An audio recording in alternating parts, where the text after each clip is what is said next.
And let's do a little recap. I will do this on occasion to try to help us sort of keep in mind that we're we're reading the Bible from a narrative perspective. In one sense, that's kind of obvious, right? Because there's a lot of narrative in the Bible. But as I will try to show again this evening, these scriptures we read help us notice themes around which all scripture revolves. And so let's do a little recap.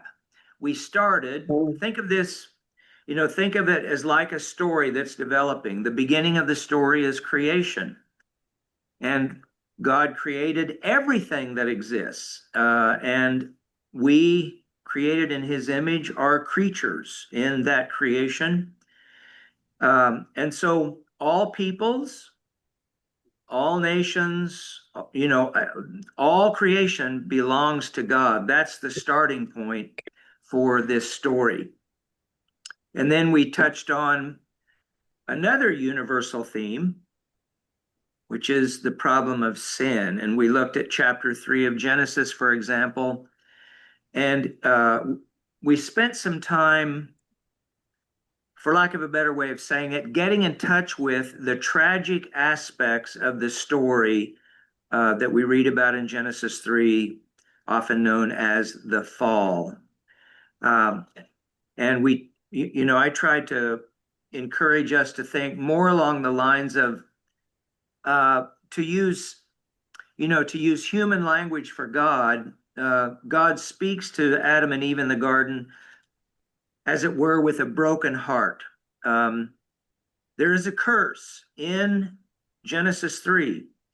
That's a real curse, but it's not a curse that comes from a vengeful God trying to slap people around. It's the consequence rather than punishment. It's the consequence of the action that Adam and Eve took. They, in effect, cut themselves off from the source of life with the decision they made to eat of the fruit of the tree of knowledge of good and evil. So sin is now part of the story. Creation, good, beautiful. They're in this beautiful garden. Creation, good. Sin has entered into the picture. Now it's part of the story. And until God wraps up the story, we're going to see sin's always part of the story. And this invites us to think about, well, how is it present in the part of the story that we know, like our own lives, our experience, the history that we live in? And then again, we started touching on covenant with Abraham. I put in parentheses here the word election, and we'll deal with that in just a moment. So we have creation, we have sin, we have covenant. This story is advancing. God now is doing something in view of the reality of this, tragic brokenness that has entered into the world. So now the word election, God chooses a particular people for this work that God calls them to do.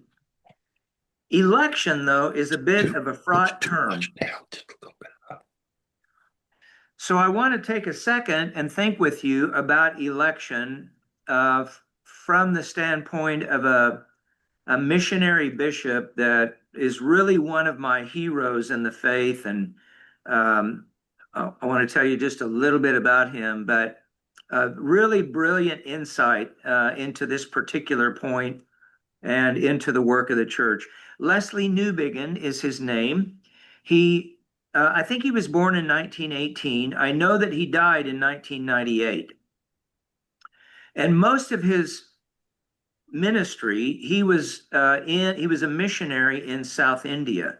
He came from the Church of Scotland, spent more than 30 years in India, became a bishop of the Church of South India. When he retired around 1980, I think, or early 80s, and went back to the United Kingdom, he discovered how much in need of mission his own home country was. And so he wrote a lot about it, and he was very active in the World Council of Churches, had a leadership role there, and really was a major leader in thinking about Christian missions in the 20th century.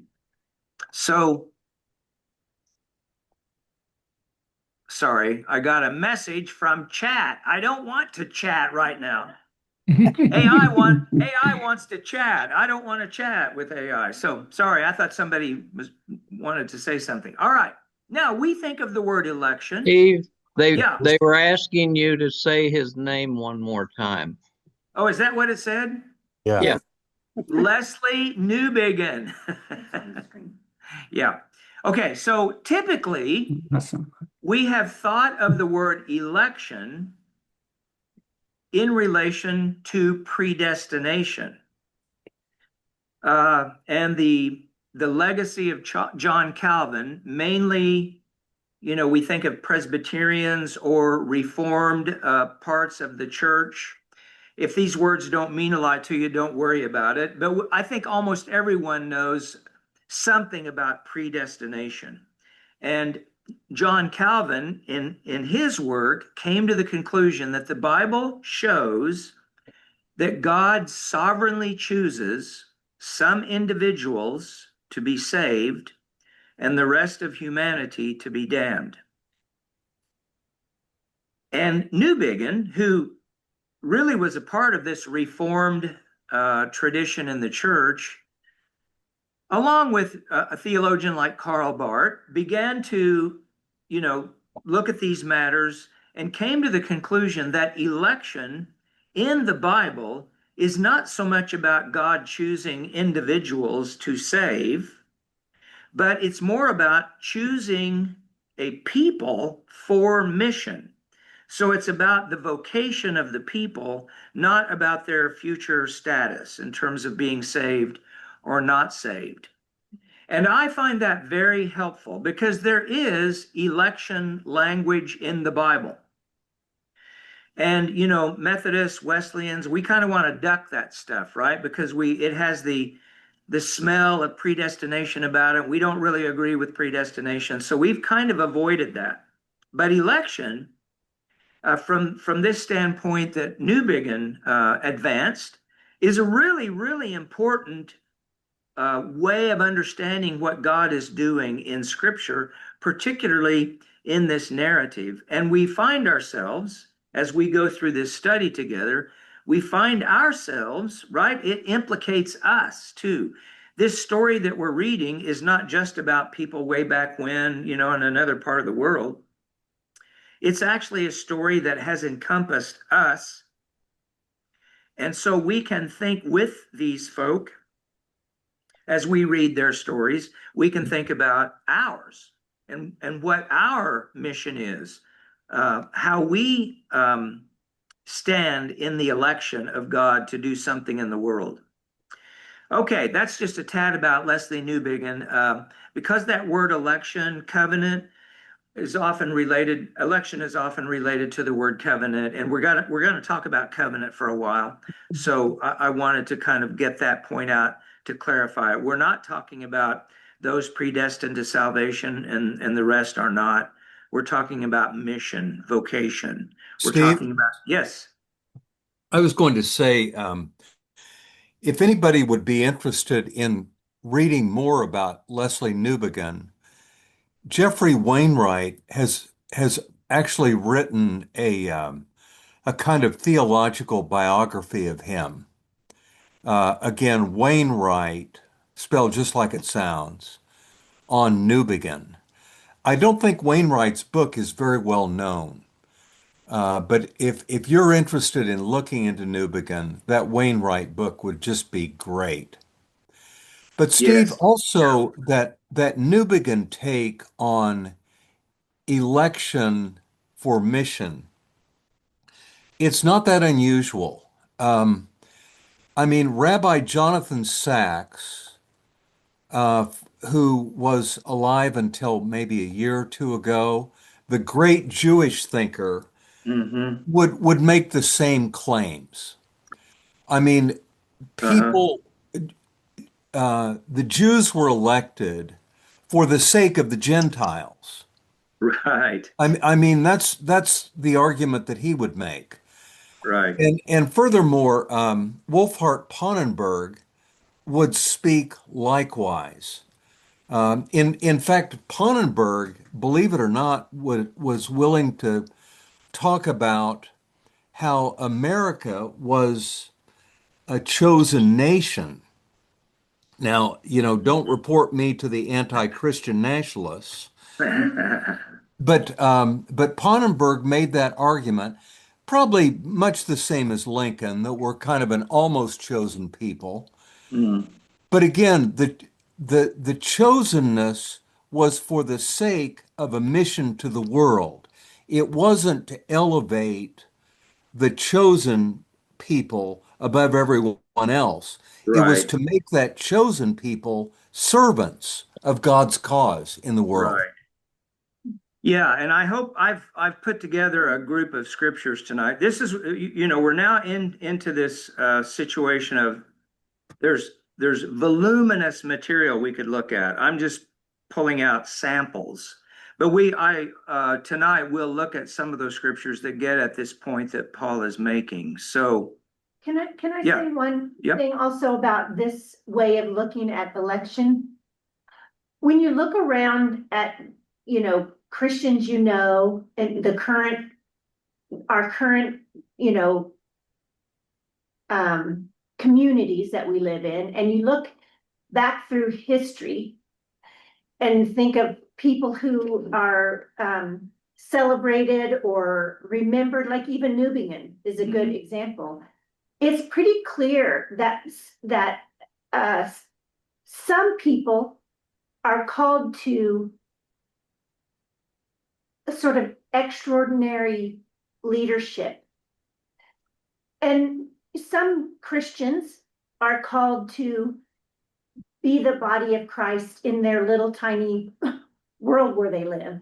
right, So it's easy to see that people are called for mission, uh-huh, because some people are given or called to harder, greater tasks. And some Christians are called to a simple life where they just express their witness to their neighbors. You know what I mean? Their calling is different in that sense. Their election looks, if election is for mission, right. then to pick some people for this and some people for that is totally God's Yeah, I see what you're prerogative. saying. Yeah, so the kind of specific calls that a variety of people have, Yeah. not accidental. God is actually calling people to specific, Yeah, yeah, mission. right. And it looks different for some people. And For some people, it's big and loud, and for some people, it's little and quiet. right. Well, and that makes me think also, again, I'm kind of stating the obvious here, but tonight we'll look at a scripture that shows this very clearly, but lay people are called to ministry as much as pastors and ordained people. Amen. And this is it's kind of a hard sell, right? Because we ordain clergy who are, serving churches and other capacities, we get paid to be Christian, right? And not everybody gets paid to be Christian. But yes, this is it's a crucial concept. And I do hope that maybe one of the benefits of doing this particular study is for all of us to have a chance to think about our calling, and it could be very simple. It could be very kind of face-to-face level, local. Some people have bigger scopes than that. But God in that sense is calling and appointing people in a wide variety of ways. So covenant, good. Covenant is a word related to this concept of election, and we're talking about election to be a certain kind of people for a certain kind of work. Now, we won't go back to Genesis 12, 1 through 3, but I do want you to remember that in that third verse, all the families of the earth will be blessed or will bless themselves, right?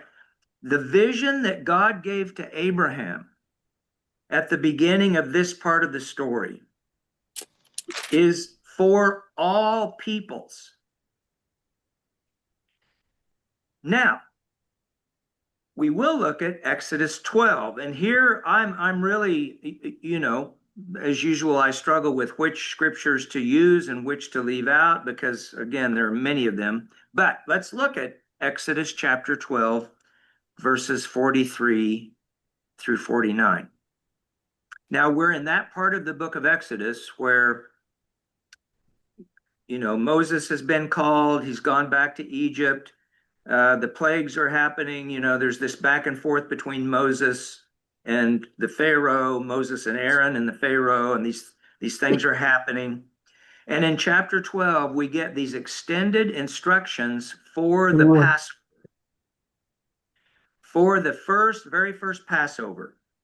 And in those instructions, I want us to notice what it says about the instructions. The Lord said to Moses, verse 43, and Aaron, this is the ordinance for the Passover. No foreigner shall eat of it.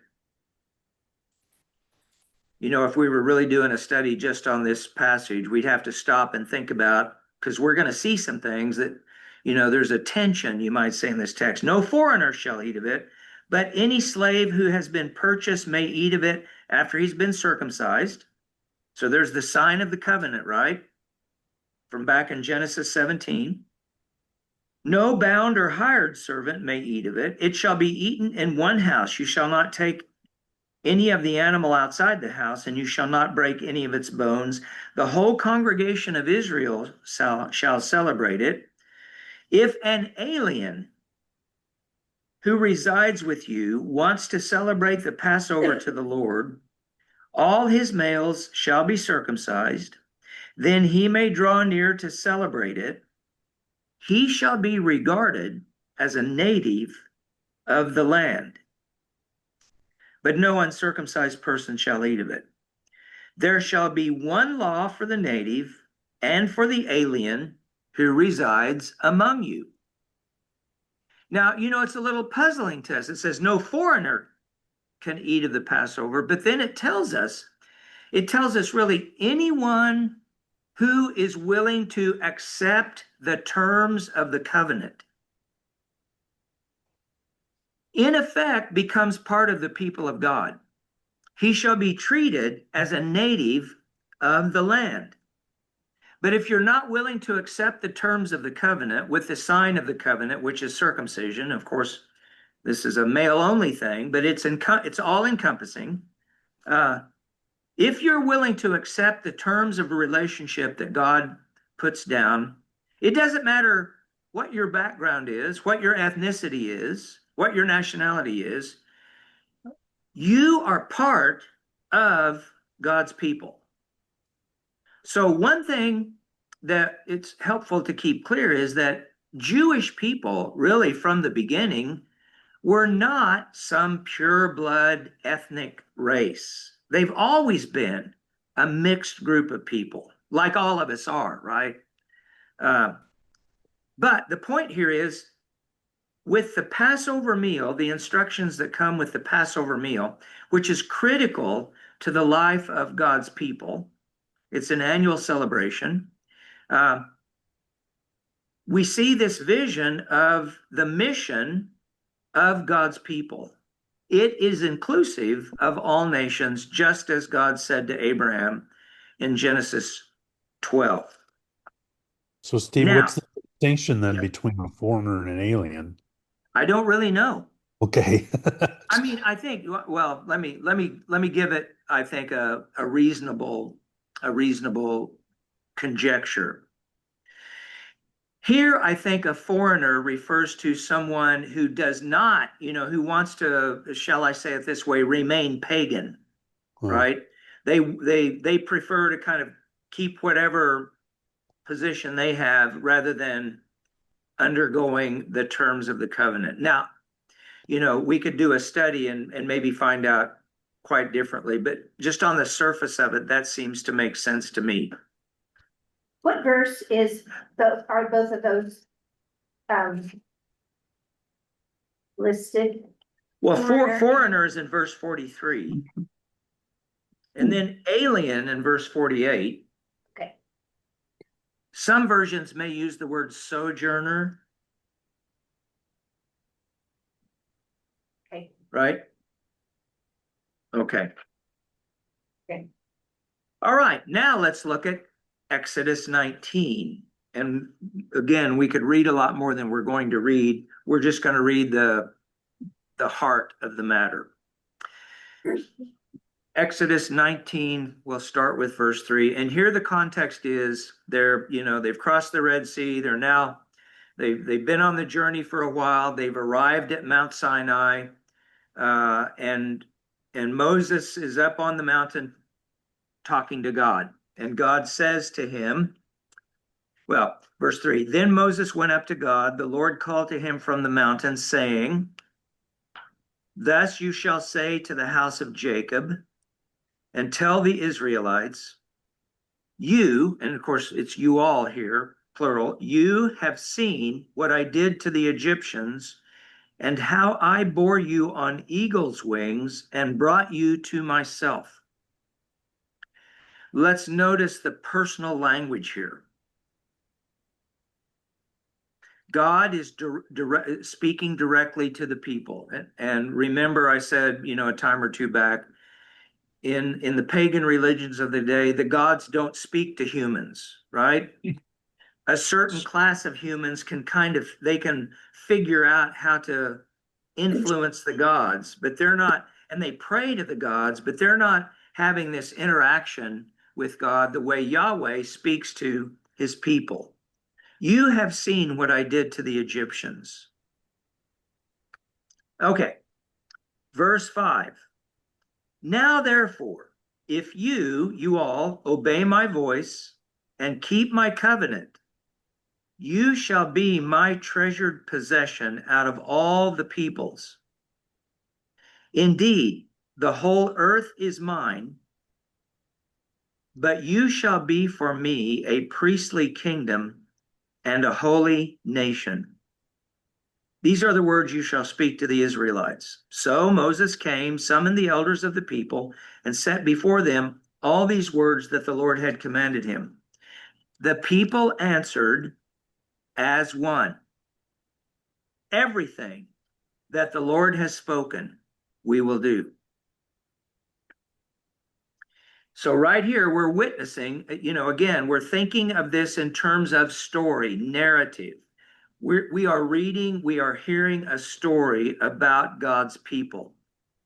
Here is a climactic moment where God speaks to them through Moses, reminds them that he's already done marvelous things to bring them out of Egypt into the wilderness. In that sense, he has already saved them. Right? So if we're thinking in terms of salvation, they're already saved. Now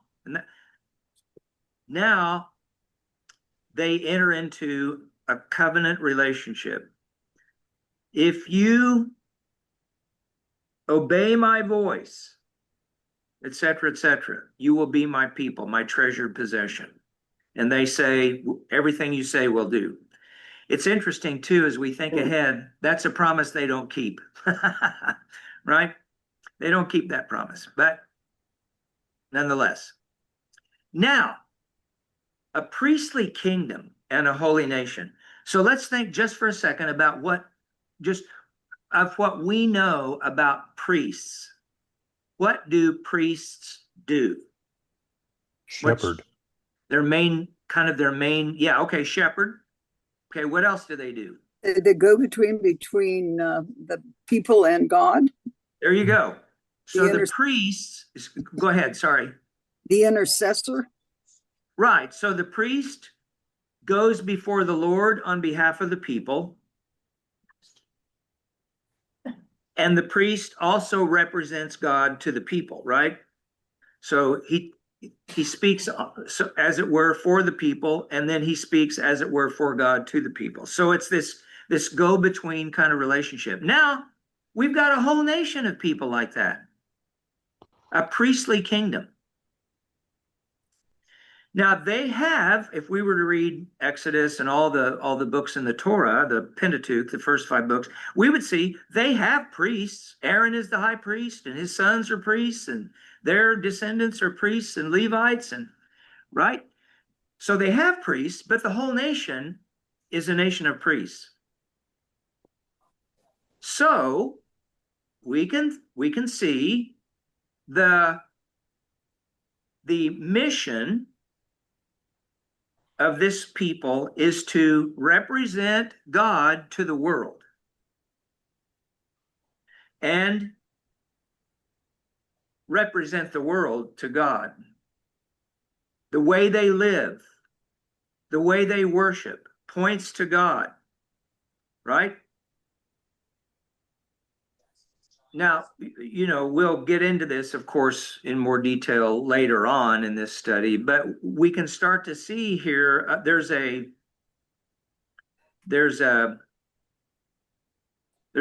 very good material for us to think about the church. If you go to 1 Peter chapter 2, verse 9, he quotes Exodus 19, 5, right?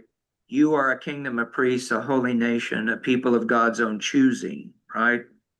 That you may declare the excellencies, the mighty acts of him who called you out of darkness. So that the church, in a kind of parallel way, continuing this work of election of God, this covenant work, the church is called to be a priestly nation. All right. I think it's, we'll diverge here just a little bit in terms of the sequence to look at what the Bible says about the nations. And if you were to read all the Psalms, for example, you would see, I think, 3 basic attitudes of the psalmists regarding the nations. There are psalms that basically ask for the destruction of the nations, right? There are psalms that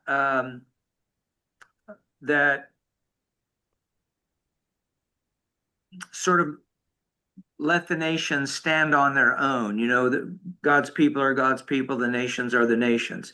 But then there are quite a few psalms and other scriptures that show this picture that I think helps to spell out this priestly role the whole nation has. So let's start with Psalm 67.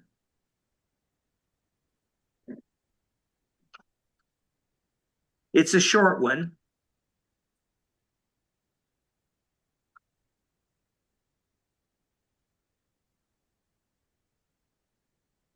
Notice the priestly kingdom effect here. May God be gracious to us and bless us and make his face shine upon us, that your way may be known upon the earth, your saving power among all nations. Let the peoples, notice the plural, the peoples praise you, O God. Let all the peoples praise you. Let the nations be glad and sing for joy. For you judge the peoples with equity and guide the nations upon the earth, repeating, let the peoples praise you, O God. Let all the peoples praise you. So you can see, here's a psalm that has this vision of blessed to be a blessing, just like we see in Genesis 12. So in this setting, for this moment, the psalmist really gets it, right? That the role of God's people is to be a blessing to all the nations, and God's saving power is meant to be available to all the nations, not just the chosen few. Even though there are people chosen, but they're chosen for mission. I love this one from Psalm 87. We'll just read verse 6.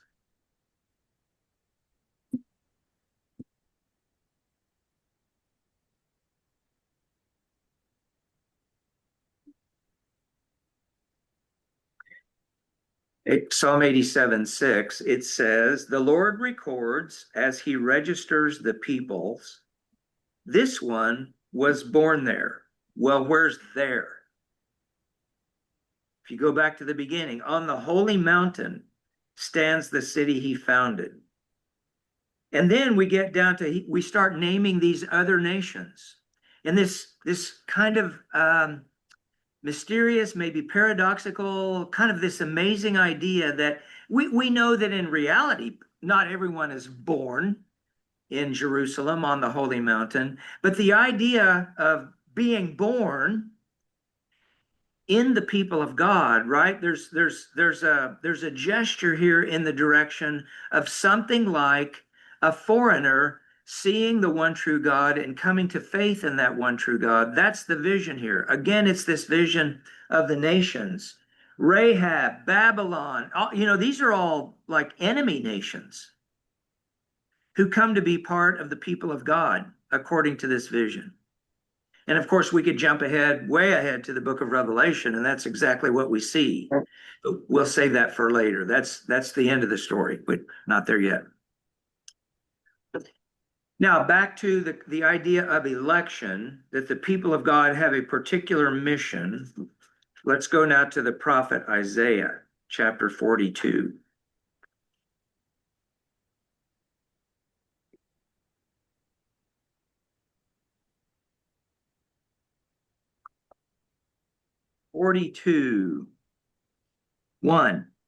Chapter 42, verse 1. I put 1 through 7 here. We don't really have to read all of those verses. It would be good for us to get that description. But if you just look at verse 1, here is my servant whom I uphold. And if you keep reading, this servant, is this servant an individual? Well, it looks like it could be the whole nation. The nation of Israel is God's servant. And of course that fits. In the prophet Hosea, the nation of Israel is God's son, called out of Egypt, right?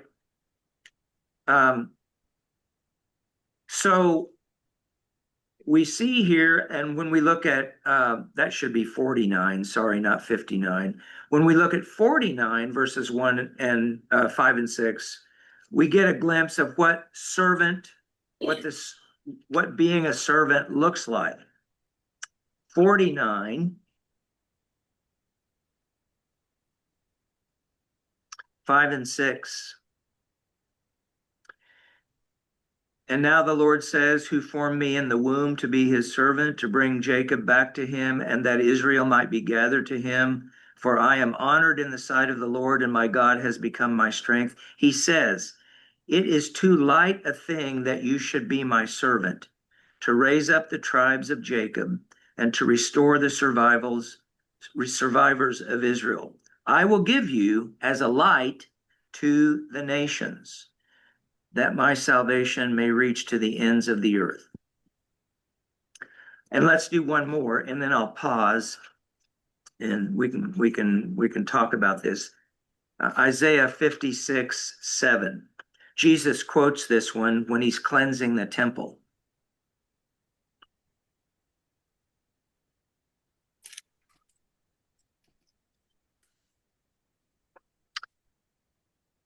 (56:7). These I will bring to my holy mountain and make them joyful in my house of prayer.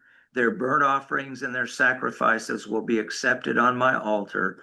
For my house shall be called a house of prayer for all peoples. Now these verses help, they give us a glimpse of the covenant mission of the people of God. And I'm maybe jumping the gun here a little bit, but what we're seeing over time is God's faithfulness to that original promise to Abraham.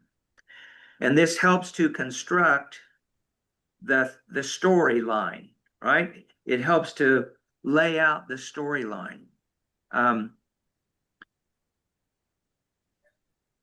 A kingdom of priests and a holy nation, that's their calling. It's for all the nations. All right.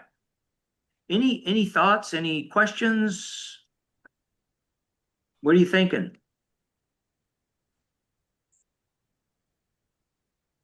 Steve, I think it's really interesting how we can be specific here. Israel was chosen, and their chosenness has been a real offense to a lot of people. And it seems like the offense has increased since the Enlightenment. Since, we discovered natural rights, et cetera, et cetera. The thought of one nation being chosen is offensive to the point where some are driven to violence against exactly these people. Yeah. Yeah, it is. It is a tragedy. If you don't forget, I think it was you, Paul, that said, chosen to, and Steve said missional, but chosen to serve. Mhm. And so when it's a challenge if you are among the priestly people, to keep that straight in your head, that you're not here as a part of the chosen people, because God picked you, but because you have a mission. And that mission is servitude. Right. And it includes suffering. I mean, one of the interesting things about the prophecies in Isaiah is they're ambiguous, right? Are we talking about the people Israel, or are we talking about a single person among the people of Israel? Of course, we could think of Isaiah 53, which really does seem to be about just a person. He was despised and rejected by others, and all that. So this interesting, ambiguous imagery of the nation and maybe a single individual. And of course, this has obviously implications that can run different directions. But the nation does suffer. They do suffer. Now, I would want to be careful about how far that goes, but there is, there's quite a bit of suffering to be part of the people of God. That seems to be part of the vocation as well. True for the church too, by the way. Well, Right. I Yep. think that most of those passages can be, they have a double meaning. They have a meaning for that time, which was the nation of Israel, but they also look to the future. There are a lot of passages in the Bible that look to the future and can be read differently looking back than they do in the context of that time. Right. Yeah. Yeah. The other thing that I wanted to bring up is that the the Moses covenant that in Exodus 19 was a conditional. And all of these other passages really are referring to the Abraham covenant. Uh-huh. Right. Whereas the Moses covenant was conditional on their being obedient. Right. If you obey my words and keep my, If you obey right. my voice. Well, when Yeah. he spoke the 10 commandments from the mountain out loud and scared the bejeebies out of them, they said, we don't want to hear from God. Uh-huh. Moses, you do it, and then we can decide whether it was really God or it wasn't. Right. Yeah, I want to be able to get to one angle on this topic right now about God's grace, right? And how we learn about the nature of God from watching this story unfolds, so to speak, in real time. And I want to come back to that point. But for now, let's think about the challenges. I'm trying to emphasize this narrative approach to reading the Bible.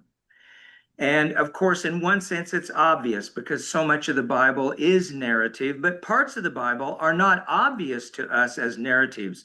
And we kind of lapse into this other way of thinking when we read those parts. And I'll come back to that in just a second. But let's imagine these events that we're reading about, they are happening in real time, right? Real time, real people, real historical circumstances. And so what are some of the challenges? And I'll give one that's kind of obvious.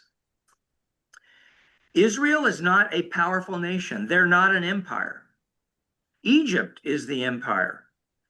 And the Philistines are going to give them trouble, and these nations all around them. Israel is a weak, kind of no account, ragtag confederation of tribes. And they are called to trust God in very rigorous ways.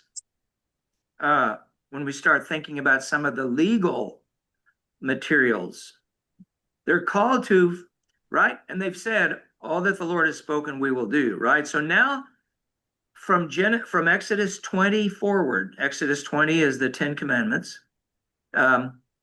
We can think of the 10 Commandments and other instructions in Exodus, Leviticus, Numbers, Deuteronomy. All of those laws are really instructions about how God's people are to represent God,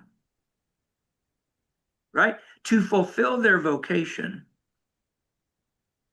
You shall have no other gods before me, right? If you're going to be Yahweh's people, you can't be messing around with other gods. You can't lose your distinctiveness as God's people. If you give away your identity, if you play fast and loose with the terms of this covenant between us, you can't be God's people. You can't accomplish the mission that he's called us to, right? So I'm asking us as we read some of these details to keep in mind we have the blessing and the privilege of watching a group of people being formed into a nation under some fairly extreme circumstances. I don't know what that would do for you, but it really provokes me to read the legal material differently. You can go right into Exodus chapter 21 and start reading about certain kind of circumstances and situations. You can read in the book of Leviticus about all these sacrifices that they're called to make. If I think of them more in terms of instruction, these are instructions to help us be God's people in faithfulness, rather than this is a rule that I have to avoid breaking. It really helps me to, see the story differently. So we're not going to read any of that, but all those, we could read all of the 5 books of the 5 books of the law. We could read them all from this narrative perspective and start to see that there's a lot more going on with these laws than just laying down rules for behavior. They really are teaching these people how to be God's people. And there are lots of things we'll never understand. Why certain kinds of animals you can eat and certain other kinds of animals, if they have a cloven hoof and they chew the cud, they're clean. But if they, all that sort of thing, we'll never understand why, right? What is this now? We can talk about hygiene and maybe there'd be some things like that, but it's mainly about if you're going to be God's people, God is telling you to follow these instructions, do it, then you can show that you're God's people. That's probably Steve? Yes. You were talking earlier about the power of these other nations. and Yes, how Israel was kind of down and out, ragtag, pretty simple. right. And when you said that, there was a suggestion that you were talking about military power, at least in my mind. Mm-hmm. And I think that could be extended. Mm. These other nations were not just militarily more powerful than Israel, but culturally they were far advanced in terms of what we would call today cultural sophistication. Right.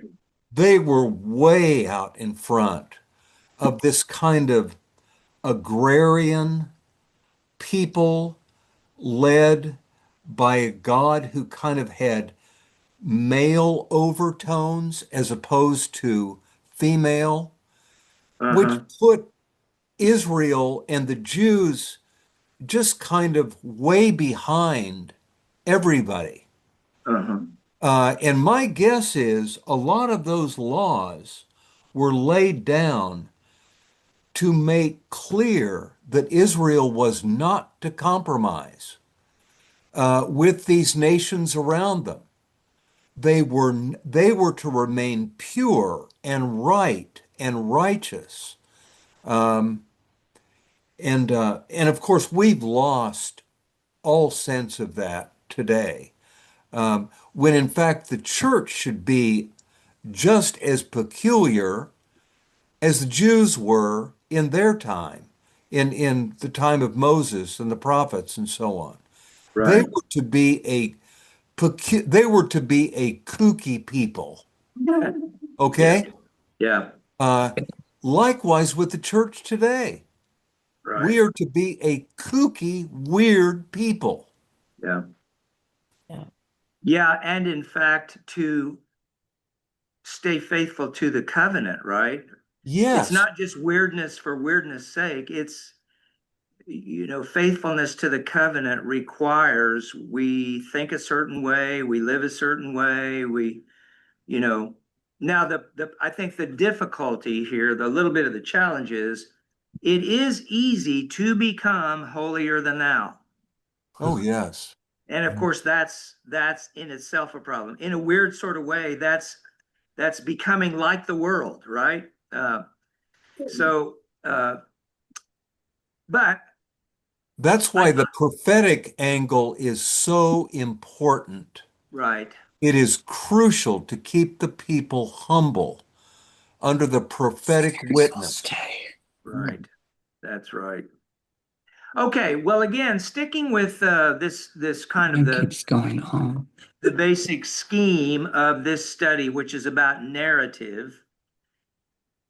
We're not going to do this, we don't have time, but if we were to read the Ten Commandments and see them not as kind of standalone laws, the foundation, the ethical foundation for the nation of Israel, they are that. But if we could see them as part of the story of God's people unfolding, where this group of people who in chapter 19 promise they will do what God says, now God's telling them, I want you to live this way, right? No other gods. Don't use the Lord's name wrongly. Keep the Sabbath. You know, honor your father and mother. Don't commit adultery. Don't steal. So uh, you can see a group of people forming into a body uh, of people who are faithful to Yahweh. That's the call. That's the goal. Now, I'm trying to make, maybe in some ways it's not too subtle a distinction, but if I've thought almost entirely about the Ten Commandments as like, the rules on which everything else is based, then I'm not going to see this particular angle, because the Ten Commandments can be treated somewhat abstractly. unconnected from any sort of relationship context. But really, in terms of this narrative that we're looking at, we're now in the covenant part of the narrative. These 10 Commandments are, in effect, God saying, I'm going to teach you how to live. I'm going to teach you how to relate to me. I'm going to teach you how to relate to one another. Love God, love your neighbor, right? I'm going to teach you how to be my people. So it would be, it would be interesting just to read these books of the law from that angle and start to realize certain things about the characteristics of the law that would open up some of these possibilities to read them differently than we often conventionally do. But must move on. Now,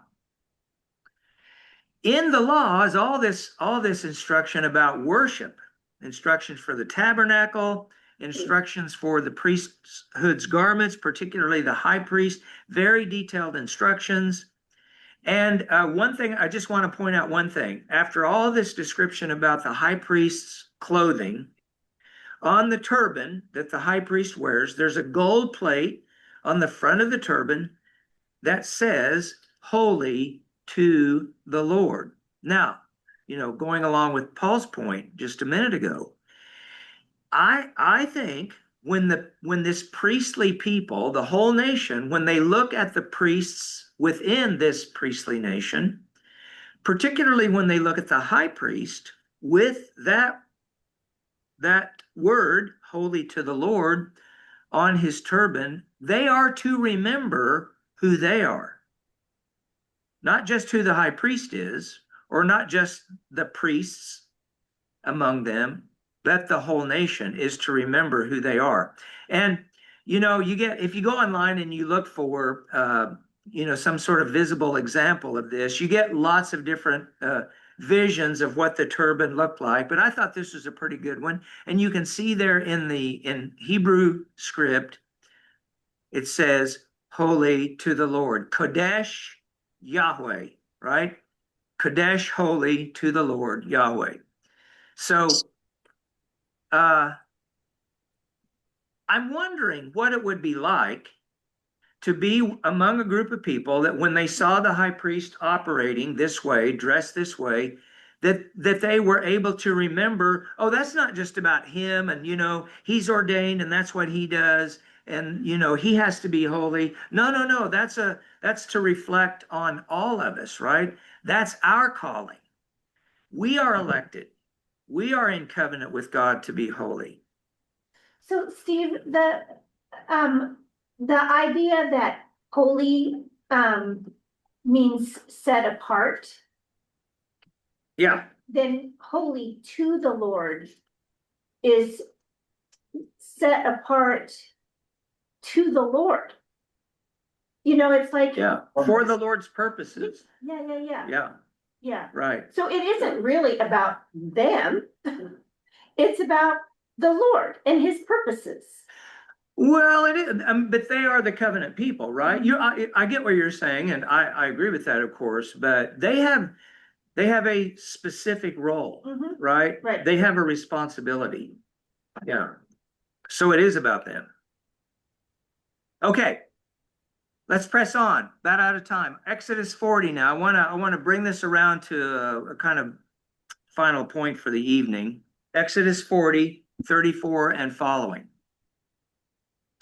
So I just made reference to these very detailed instructions about the tabernacle, the structure of the tabernacle, the furniture that goes in the tabernacle, the Ark of the Covenant, the table of the bread of presence, the candles, the candlestick, the altar on which the sacrifices are made, all that, just all. So it's very detailed. And then we get to the end of Exodus 40, and what do we see? The tabernacle's all built, everything's in place, and what happens? The Lord inhabits it. So So again, if we were to read this whole story, we would see God present with the people all the time. God is the main actor in the story. And like I said, I think that was last week when, when Adam and Eve are in the garden, they've eaten of the fruit, and now they've heard the sound of the Lord walking in the garden. They've run and hid, right? So God puts himself in the story. And here again, all the way through the book of Exodus, we see God puts himself in the story. But he's not the only actor, right? These people now they're literally camped around the tabernacle. God is in their midst. They belong to God.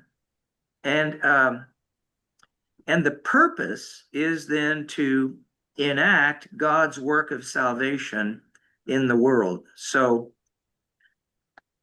covenant. Everything in the story points to God's faithful maintenance of the promise to Abraham that we saw in Genesis 12, 1 through 3. All right, let me try to wrap it up here.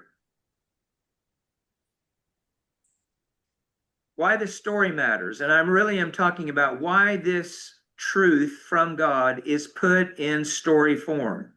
Well, first of all, obviously, we're talking about human experience, and there is a kind of narrative structure to our experience. And we tell stories all the time about, what happened. Just, very mundane things sometimes. What happened yesterday? Well, I was out doing this and that, and something happened, and, or I bumped into someone and we talked about something. We're constantly telling stories. There's something about human experience that is just structured in a narrative way. And then I think it's good for us to remember we could get theological truth. We could get truth about God, about his nature, about our relationship with God. We could get that truth in very straightforward propositional terms. I could say to you, God is faithful and loving, right? And you could agree with that. We could think about it. We could have a good conversation. But the story shows us God's loving nature in relationship to people. I think, therefore, this narrative form that we're trying to draw out and think about, the narrative form itself draws out truths about God and about people and about our relationship with God that don't show up nearly as well with strictly propositional statements. Now, we need propositions, but the story has dimensions, has shades of meaning, invites us into thinking about what's going on here in ways that really opens up a lot of tremendously compelling truth. And the last thing, and I want us to be kind of thinking about this as we go along, we are implicated in this story. This story isn't just about them. We will see this kind of parallel and continuation of the story when we get to the church. And we're just like the people of God in the wilderness, in a number of ways. And so I want us to kind of keep thinking about, okay, how do I fit in this story? All right, next week, moving on, we're going to talk about the kingdom and the promise of the coming king. So we're jumping now. We're going to skip over a bunch of stuff, and we're going to look at the kingdom period a little bit, scriptures from there, and some of the prophetic promises about the coming king. And you will be able to tell from there that we're getting close to much more familiar territory. Steve, Yes, sir. can I make a suggestion Sure. in preparation for next week? And this would involve you, but probably the rest of us as well. But and I think this is important for us as American Methodists, American United Methodists. What's the difference between a people and a collection of individuals. Okay, yeah, that's a What's good. the difference between a people and a collection of individuals? Yeah, And the second point, and you were kind of getting to this in your last graphic, what's the relationship between doctrine and story? Doctrine and story. okay, The doctrine we get propositionally most often. yeah, But those two things I think they're good for each other. Let me put it that way. okay, But but what's that relationship? yeah. Yeah, I'll take a swing at that. And of course, you and anyone else who wants to think about this, and I'll be glad to have you share, but I'll give that some thought and we'll talk about that next week. It really is important what makes us a people, rather than just a collection of individuals. Yeah. Exactly. Yeah. All right, friends. We shall see you next week.